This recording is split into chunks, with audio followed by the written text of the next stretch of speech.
Jadi dua tugas yang diemban oleh Panglima Santri tahun ini, yang pertama adalah menjaga, mensterilkan santri dari virus-virus politik praktis.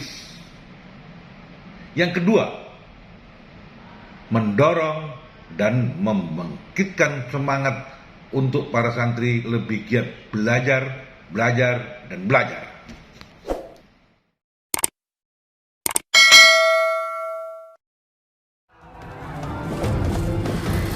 Dalam hidup ini, ada hal-hal yang bisa kita bicarakan, bahkan bisa kita kompromikan. Tapi, kalau sudah menyangkut soal akidah, itu tidak bisa diganggu-gugat. Allahu Akbar! Allahu Akbar!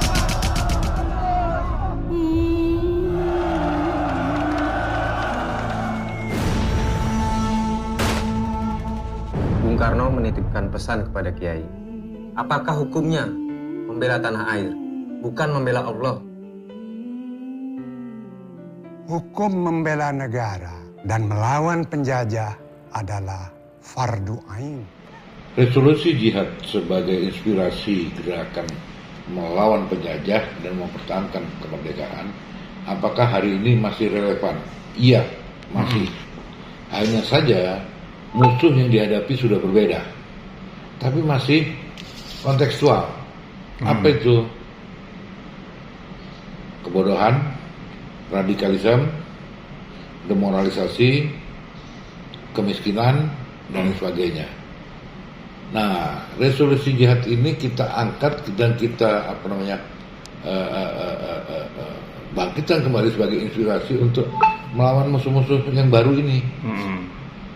Ulama, para masyayikh, NU dalam merebut dan mempertahankan kemerdekaan ini. Dan semangat itu yang harus kita bangkitkan kembali.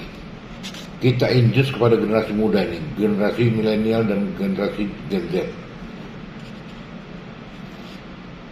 Hanya itu tadi, bukan lagi penjajah dalam bentuk fisik, tentara bukan, tetapi penjajahan nilai kebudayaan, nilai-nilai sosial. Ada hedonisme, ada snobisme, ada radikalisasi dan sebagainya. Itu yang jadi musuh utama kita sekarang. Begitu Pak. Udah. Kalau momentum ini kan sebagai momentum pengingat jasa-jasa para santri. Nah itu generasi hari ini tuh selain momentum itu apa yang perlu dikembangkan? Ya, hari santri ini momentum untuk para santri. Nah, siapa personil santri itu? Ya kan? Santri jangan diartikan sempit bahwa mereka adalah pelajar yang nyantri di pondok pesantren. Nah, bukan hanya sekedar mereka. Santri adalah pelajar. Baik pelajar di madrasah, ibtidaiyah, sanawiyah, aliyah, maupun SMA umum baik yang negeri maupun swasta, kemudian mahasiswa, itu semua adalah santri. Dan mereka-mereka ini harus punya pemahaman sejarah yang dalam dan harus bisa mengabsorb nilai filosofi dari momentum resolusi jihad ketika dikumandangkan dulu. Begitu. Kalau untuk jayakan negerinya? Ya, demi kejayaan negeri. Artinya Indonesia ini harus menjadi negara besar, negara yang yang diperhitungkan secara dunia, ya kan? Karena tekadnya untuk membangun kemerdekaan, membebaskan manusia dari kezaliman, dari penjajahan dan sebagainya. Itu. Ada dua kegiatan wajib. Ini yang normatif, yaitu upacara, ya, pagi hari tanggal 22, insya Allah dihadiri oleh Presiden, yang nanti akan berperan sebagai inspektur upacara. Kemudian sholawat nariyah. Nah, di malam puncak tanggal 22 ada resepsi, dan disitulah kita akan mempersembahkan penampilan teatrikal yang menarasikan mengenai resolusi jihad secara oral maupun secara gerakan dan secara nyanyian. Dan itu wujud dari semangat yang epik, semangat epik, ya epik dari resolusi jihad. Itu di malam puncak, insya Allah. Presiden insya Allah Hadir, insya Allah. Masya Allah. Luar biasa. Nah, jadi perayaan Hari Santri Nasional kali ini terasa berbeda karena apa? Karena PBNU menetapkan lokasi perayaan Hari Santri Nasional tahun 2023 ini di kota Surabaya, di mana itu merupakan lokus dari aksi mempertahankan kemerdekaan yang terinspirasi, yang dimotivasi oleh resolusi jihad. Itu alasan kuat mengapa di puncaknya di Surabaya. Ya. Nah, dan catatan, kita tidak ada niatan sedikit pun untuk menegasikan atau menghilangkan jejak sejarah perjuangan dari luar Nahdlatul Ulama. Kita tetap akui bahwa perjuangan merebut kemerdekaan, mempertahankan kemerdekaan itu dilakukan tidak hanya oleh ulama dan santri. Berbagai kalangan masyarakat, berbagai lapisan masyarakat Surabaya ketika itu ikut turun. Tapi satu hal yang menjadi catatan kami bahwa semangat juang yang tiada kendor ketika itu jelas diinspirasi oleh resolusi jihad. Di mana salah satu poin terpenting di dalam resolusi jihad dan fatwa jihad adalah mewajibkan umat Islam radius 94 km untuk ikut turun menahan serbuan tentara sekutu yang ingin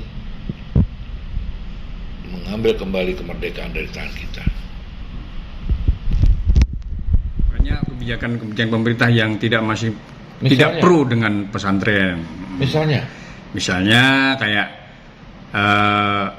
undang-undang pesantren yang kemarin belum sampai hari ini belum tuntas, mengenai masih jomplang lah dengan begini ya. Kami melihat bahwa pemerintah wabil khusus di bawah kepemimpinan Jokowi itu mengapresiasi, memberikan penghormatan dengan beliau menandatangani Kepres ya, Hari Santri 22 Oktober sebagai Hari Santri. Itu adalah pengakuan tentang perjuangan para masyayikh, para ulama, alim ulama, para santri. Ya, itu satu. Yang kedua, bahwa pemerintah walaupun undang-undang belum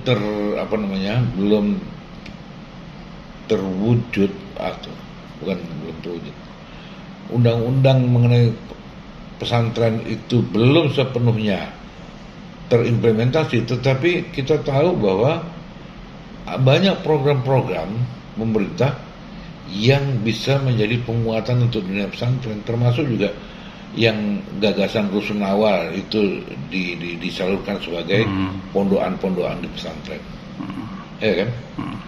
Kemudian program pendidikan yang disusun oleh Kementerian Agama, ya kan? Dan sebagainya. Saya tidak melihat bahwa umat Islam wabil khusus pesantren-pesantren ini memperoleh perlakuan yang diskriminatif. Sebaliknya, kita sudah banyak menerima supporting untuk kita bisa menjalankan misi kita. Dan insya Allah ke depan akan lebih meningkat lagi ketika kita juga proaktif membuat program-program yang kualitatif. Oke. Nah, kemarin PBNU habis Munas Kongres, di antara hasilnya itu kan menolak full day school. Nah, itu alasannya karena memang ya benturan, memang akan terjadi benturan, khususnya waktu belajar.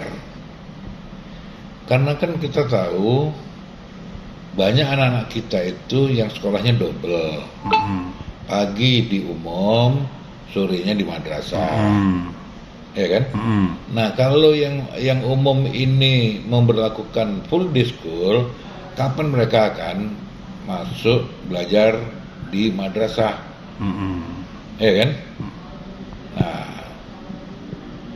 sementara kita tahu bahwa madrasah ini selama ini itu tingkat kemandiriannya tinggi dan efektivitasnya sangat tinggi. Karena porsi belajar agama di sekolah umum itu minimal. Ya kan? Iya. Tuh.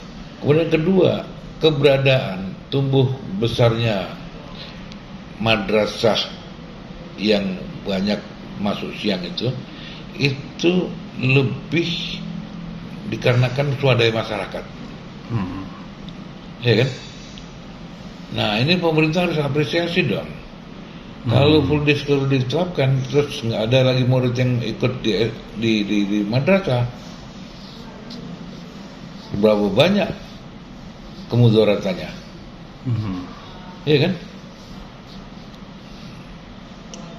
Infrastruktur yang dibangun oleh masyarakat dengan cara saling saling bagi beban, bagi peran, jadi muspro. Itu dasarnya.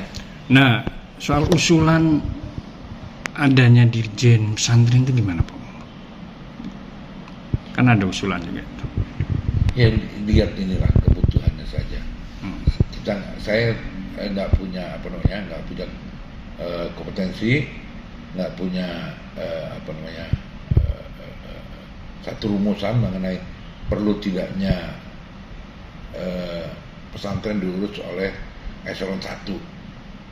Nah, itu urusan birokrasi, urusan pemerintah, ya kan?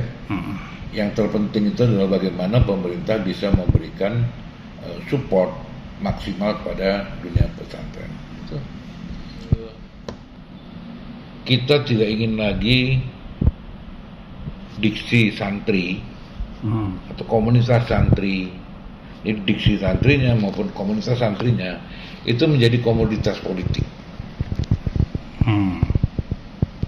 Maksudnya jangan diseret-seret ke arah politik itu. Jangan jadi komoditas. Mas. Komoditas. Artinya sesuatu yang dibawa sana sini, dijual sana sini. Nah, kita menghimbau, saya sebagai Panglima Santri menghimbau kepada para politisi yang akan masuk era elektoral, ya, jangan ngeret-eret identitas santri. Ada pihak-pihak yang mengatasnamakan santri A, santri B, santri C dan sebagainya. Nah,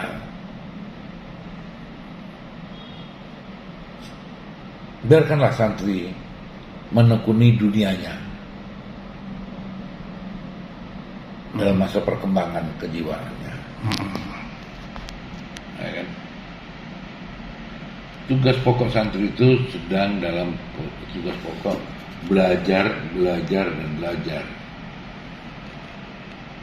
Jangan dieret-eret untuk menjadi pendukung partai A, B, C, calon A, B, C, calon presiden A, B, C, calon bupati, wali kota, gubernur. Jangan. kasihlah kebebasan untuk mereka betul-betul fokus belajar. Karena ini akan menjadi faktor bagaimana bangsa kita ke depan. Generasi penerus bangsa. Termasuk kiai-kiainya nggak? Yang Iya dong. termasuk keluarga besar santri. Iya. Kan sebagai Panglima Santri ini, soal konsolidasi santri nasional di hari santri nanti gimana, Pak? Itu kita merancang ada kegiatan yang wajib sifatnya, yang tadi saya bilang wajib seluruh santri di Nusantara ini, baik melalui struktur NU maupun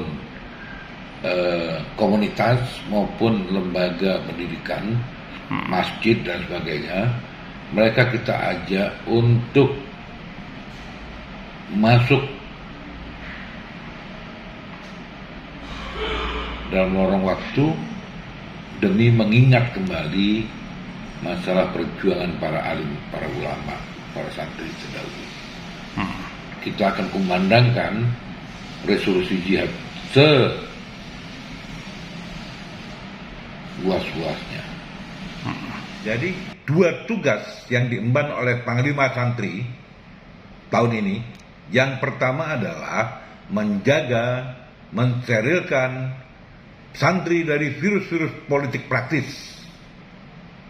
Yang kedua, mendorong dan membangkitkan semangat untuk para santri lebih giat belajar, dan belajar.